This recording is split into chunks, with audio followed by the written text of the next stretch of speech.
Hello and welcome back to Alpha Protocol. I'm General Antares. I'm gonna go. Actually, I think I can buy some intel on Albatross before we do the meeting. And this is just telling us from earlier.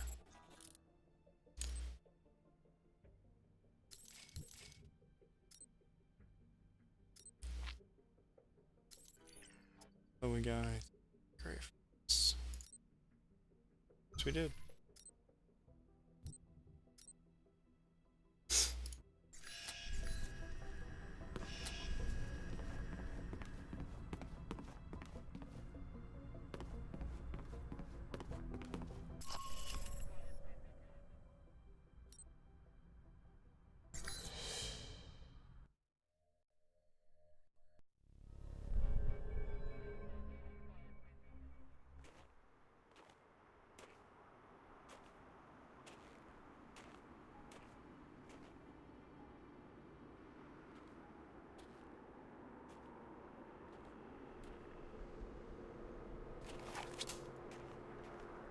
I don't want to shoot you, but pull that trigger, and I will. It's all right, sis. Hello, Mike. No trouble finding the place, I hope. You wanted to meet face to face. Why? I wanted to talk about you and the organization I represent. You spared Sis's life. For that, you have my thanks. I have something of hers. Here. Did she give that to you? I see. The locket is a childhood memento. Perhaps those days are gone. Regardless, thank you for sparing her life. The gratitude comes from both of us, it seems. According to what I've been able to dig up on you two, she's your bodyguard. If anyone should be saving someone's life, it's her. That is correct. Intel suggests she's an orphan. That you're not related. I see you've accessed Interpol records, Agent Thornton. I thought I'd wipe those clean. I'm thorough. But if she's your bodyguard, why did you send her to Laszlo's yacht? Isn't she supposed to be protecting you? She could have been killed, you know. That's no way to treat someone you care about. And no way to treat a child. Sis would not be here today if not for me, Agent Thornton. The world is cruel in many respects. And every day we survive, we have gambled against death and won. And the locket she gave you. Perhaps Sis is not a child anymore. To throw away a childhood memento so carelessly. That locket? It's not a childhood memento. Excuse me? The locket. It depicts St. George and the dragon. According to the legend, townsfolk fed their children to the dragon out of fear to prevent its wrath. Eventually, the king agreed to feed his own daughter to the beast. I'm not sure I like the implication, Agent Thornton. I wasn't aware there was one. I'm guessing only she knows how St. George factors in. But I'm wondering who G22 is in the story, and who you are. I'm sure Sis could clear it up. If she wanted to tell us, that is. She can't. Can't or won't. She's a mute. Let's walk. Sis will make sure we're not interrupted. All right. So, what did you want to talk about? I know to all outward appearances you're a rogue agent. I also know about Alpha Protocol, and in your case, it's being used for its intended purpose. Wasn't my choice, really. One of my associates made the decision for me. I disagree. You had other options, I'm sure. Did enacting Alpha Protocol change your mission? No. Then you should be proud of your accomplishment. What accomplishment? It's not often that one gets to turn the tools of their own government against them, and for the right reasons. And Alpha Protocol? It is a powerful tool. Between Halbeck and you, I'm beginning to feel like everyone knows about Alpha Protocol. It may seem that way. I'd argue you're simply traveling in a smaller circle here, on the fringe of international politics. I don't know what you want, Albatross. G22's agenda? Doesn't seem like you have one. No. We have aspirations, as does any government. But we believe that agendas are accomplished by careful study and observation. If the status quo is disrupted, it makes predicting triggers and events more difficult. You sound like one of the analysts of Alpha Protocol I know. Alpha Protocol has always had someone in that role. It helps them function as intended, no matter what iteration of the program. It's It's an odd thing. A government-sponsored program whose purpose is to prevent being policed by its own government. Now, what kind of foundation is that for a country? I guess you have to trust your country and act in its best interests. Do you trust your country? I do. I believe in the mission. I propose we become allies. What, I become a member of G22? No. I propose we cooperate. You will find that as extensive as Alpha Protocol's leftover safe houses and gadgets are, well, G22 has access to much more. And the price? Let us say I owe you. You've already paid me, in the only currency I value. What do you say? All right. I need all the friends I can get. And for some reason, I trust you. You won't regret it, Mike.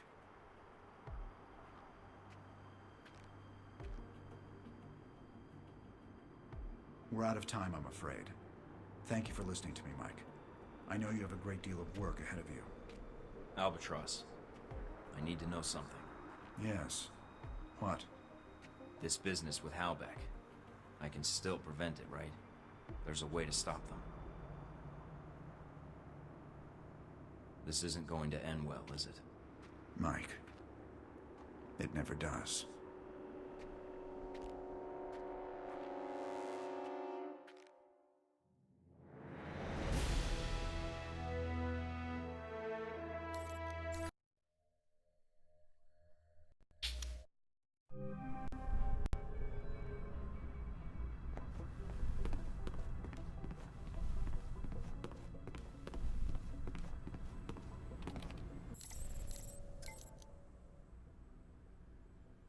Alright, see what they got.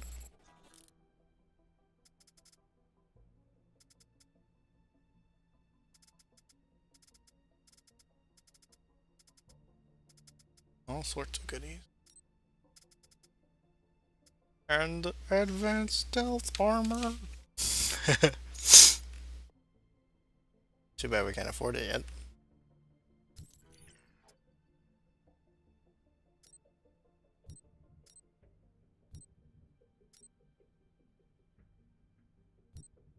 Oh well.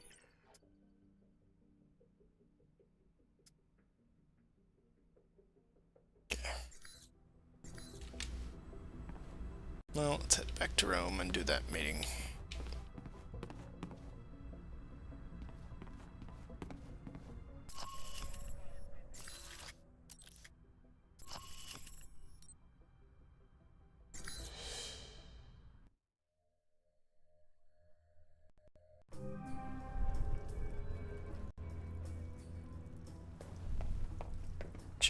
New intel options because of the time passing.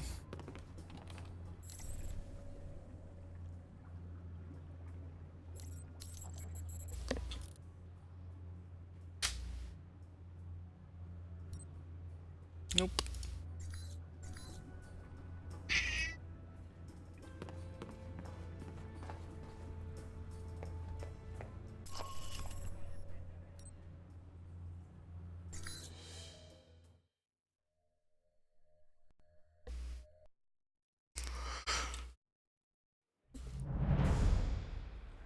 No sign of Albara yet. Maybe he stood you up. I don't know. Something feels wrong. Well, stay alert. I'm starting to trust your instincts. Sorry, that's... Switch off your transmitter.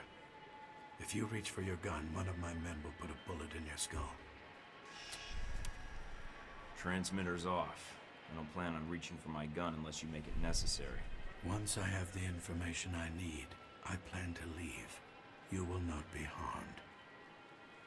Perhaps you thought you could enter Rome under the radar. You almost did. But you broadcast your location. Eventually. I had to. You were my last lead. I'm here to find out what Halbeck is doing in Rome and their ties to Al-Samad. And what led you to believe that Halbeck has any interests in Rome or Al-Samad? Are you denying that either one is true? I do not believe you would have come here without evidence. And what makes you think that? You aren't here in an official capacity. You are operating under Alpha Protocol. Interesting. Considering the program's secret, I would have expected you to say traitor, unless you have insider knowledge. If you think you're the first to be abandoned by your government, you would be wrong. You are Michael Thornton, straight out of Langley.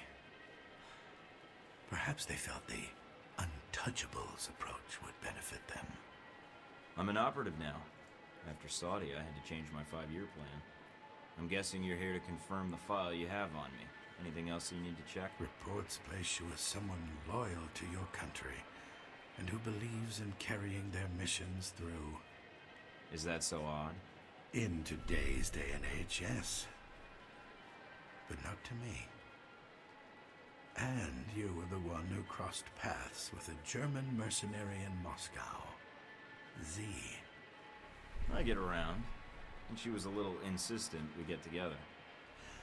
I am not surprised. She is a mercenary, but hardly professional, or discreet, it seems. Have you two had dealings before? Contract disputes only. So you know a great deal about me, and I know who you are. You're Leyland's right-hand man, his lackey, toady, henchman. And you wear those gloves to keep the blood off your hands. I've read your dossier. You've lived a full life. Kuwait, South Africa, that oil refinery explosion in Moscow. It's like a concert tour with you. Yes. You, on the other hand, have managed to enter Rome quietly. I didn't know you were here until an hour ago. You're skilled at keeping a low profile. No murders, no public announcement. Very impressive. What happened to Albara? Dead, of course. Once you'd ID'd him, well, his use to me was at an end. In less than a day's time, you have already managed to cause me considerable inconvenience. Now, tell me what you're doing here. I was tracking down a lead, and it looks like I've found it. I see. So you thought all you had to do was wait and we would speak. Interesting. What I don't understand, though, is why we're talking at all. Unless keeping me alive is important for some reason. I have orders, and I am a cautious person. So am I. And I think we have room to negotiate.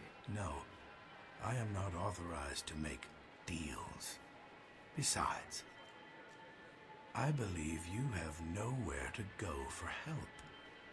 In that situation, it is a rare man who goes to his enemy's door. So, yes, this is a social call.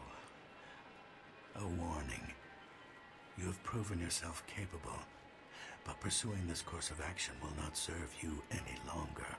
Go underground, hide, but stay out of our way. Or else what? Or people you care about will start to die.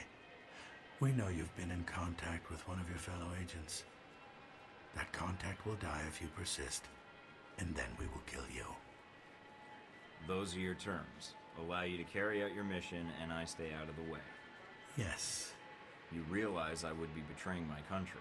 Yes, and that does not change my terms. I understand your feelings, and I encourage you to set them aside. So we're done here. I leave Rome, leave you to your plan, and that's it. Yes. What you do next is up to you, but there are only two immediate choices. Leave, you live. Stay, you die. You don't seem like the corporate stooge type. In fact, you seem like someone who doesn't take orders at all, especially from someone like Leyland. Are you questioning my loyalty? I am, but not in the way you think. I've read your dossier. From where I'm standing, it doesn't seem like Halbeck's any better than the governments that you've served with. In fact, they're like a government unto themselves, and if you think for a second that they give a rat's ass about their employees, then you're twice the fool. Do you seriously think they wouldn't leave you out to dry if they had to? Your attention to detail and history borders on obsessive. You may live through this after all. Leave Rome. If we see each other again, it will be the last time.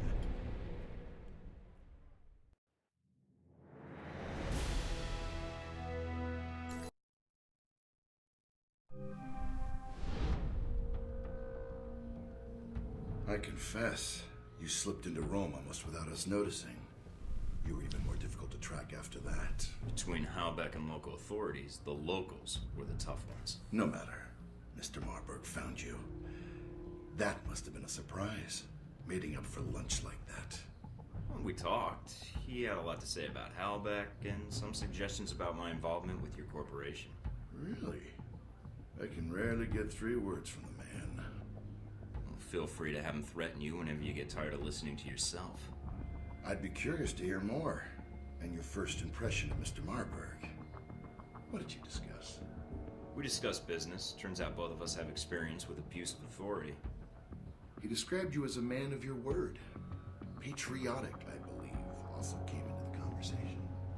But Mr. Marburg was not always the best judge of character.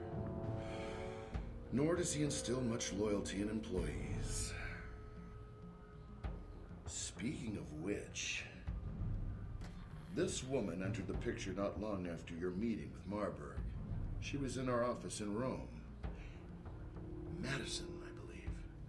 Yes. I always wondered, did you ever regret getting her into this? It wasn't my choice. Oh, right. In the end, it was.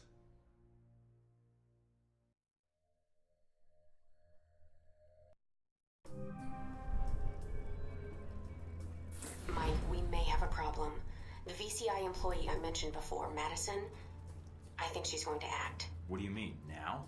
She's calling the operator and asking for you by name. She can't be working for Marburg. Unless this is a trap. Who is she calling? The city directory. And maybe the police next. If she does... Can you intercept the call? Redirect it? What? Why? I want to know why she's looking for me. Okay, let me patch her through. Operator? Miss St. James? Hello? Yes, is this the operator? No, Miss St. James. This is Michael Thornton. Oh, thank God. Mr. Thornton, please, you have to listen to me. I don't believe we've met before. How do you know my name and why are you calling? I have reason to believe your life is in danger. I know it sounds crazy, but You don't say. I don't want to discuss the details over the phone. This line may be tapped. She is a sharp one. But it's important I speak to you immediately. Is there someplace we can meet? Of course. I'll send you the address of a local restaurant. All right. I still have to hail a cab. I'll have one sent to your cross streets. Oh, okay. I'll see you soon, Miss St. James.